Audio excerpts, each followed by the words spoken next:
Bienvenue sur Maine Public News Connect. Des reportages inédits de la radio publique de Maine sont diffusés chaque semaine en espagnol, en français, en portugais, en somalien et en anglais. Vous êtes sur Maine Public News Connect et bienvenue à vous en ce vendredi 18 octobre 2024. Dans ce bulletin d'information, nous parlerons du procès de la fusillade d'Houston, des cliniques de santé scolaire, des changements dans les services d'autobus et enfin, nous parlerons de la main-d'œuvre dans les secteurs de la pêche. Je suis Victoire Liwanga et tout de suite en détail l'actualité de la semaine. Les familles des victimes et les survivants intentent de poursuites civiles à la suite de 18 décès, des blessures physiques et les traumatismes causés par la fusillade de Houston l'année dernière, la pire de l'histoire de l'État de Maine. Une centaine de membres de famille et des survivants ont informé le gouvernement américain de leur intention de poursuivre le département de la Défense, l'armée et un hôpital militaire de New York pour négligence dans l'absence de réaction lorsque Robert Carr a menacé explicitement de commettre une fusillade de masse.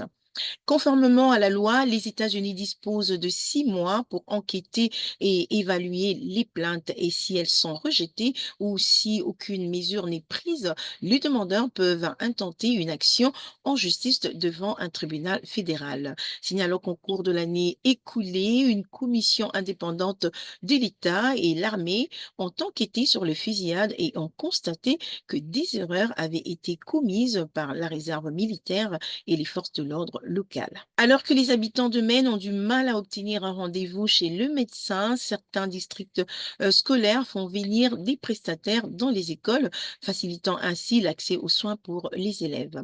Le département scolaire de Bangor étend les cliniques à ces écoles intermédiaires et offre de soins aux élèves de tout âge. Le responsable scolaire affirme qu'en offrant des soins de santé sur place, les élèves n'ont pas besoin de manquer plusieurs cours pour se rendre à un rendez-vous médical et les parents n'ont pas besoin non plus de quitter leur travail pour emmener leurs enfants chez le médecin.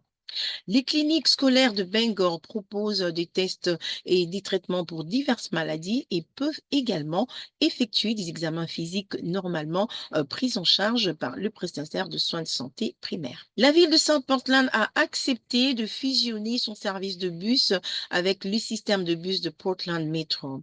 Les autorités de South Portland ont déclaré que les services resteraient inchangés. La fusion qui est prévue pour la fin du mois de décembre permettra à la ville d'économiser au moins $1 million au cours de 5 prochaines années. Metro Portland embauchera tous les chauffeurs de bus de South Portland et ils recevront des augmentations de salaire dans les cadres de la fusion, signalant que Metro a également accepté de poursuivre les efforts de South Portland pour améliorer les arrêts de bus dans toute la ville. Plusieurs organisations de pêche à but non lucratif reçoivent des fonds fédéraux pour aider à développer la prochaine génération de l'industrie de la pêche. $2 millions de subventions fédérales provenant des Young Fishermen Development Program qui seront utilisés pour fournir des outils pédagogiques et un encadrement aux jeunes adultes qui souhaitent faire carrière dans le secteur de la pêche. L'Association de pêcheurs de la côte de Maine utilisera également ce fonds pour fournir des outils pédagogiques et des services de mentorat, signalant que les dirigeants de l'association estiment qu'il est essentiel d'investir dans la main-d'œuvre du secteur de la pêche pour assurer l'avenir de l'une des industries les plus lucratives de l'État. C'était Maine Public News Connect. Merci d'avoir été avec nous. Je vous retrouve au prochain rendez-vous et passez un excellent week-end.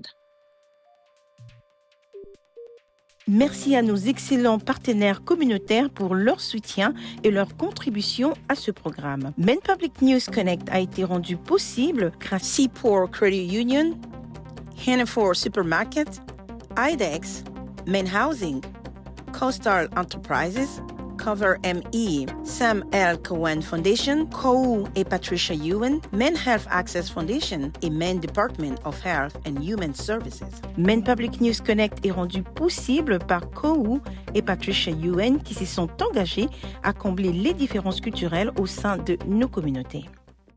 Seaport Credit Union, engagée dans le bien-être financier des habitants de Maine depuis 1931. Présente à Augusta, Scarborough, Portland et bientôt à Lewiston. Pour en savoir plus, consultez le site internet seaportcu.org. Hannaford Supermarket, qui célèbre la diversité de ses employés, de ses clients et de ses communautés et s'engage à favoriser un environnement accueillant. Ensemble, ils sont plus grands que des produits d'épicerie.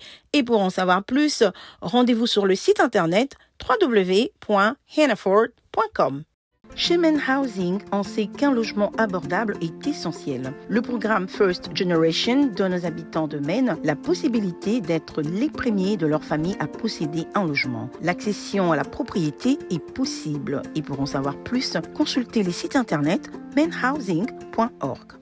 Si vous avez perdu votre assurance maladie ou si vous avez eu un événement majeur dans votre vie, vous pouvez trouver un plan qui vous convient et une aide financière pour le payer sur le site internet coverme.gov. Les choses changent avec MaineCare. Restez connectés pour rester couverts. Mettez à jour vos informations dès aujourd'hui sur le site internet mymainconnection.gov.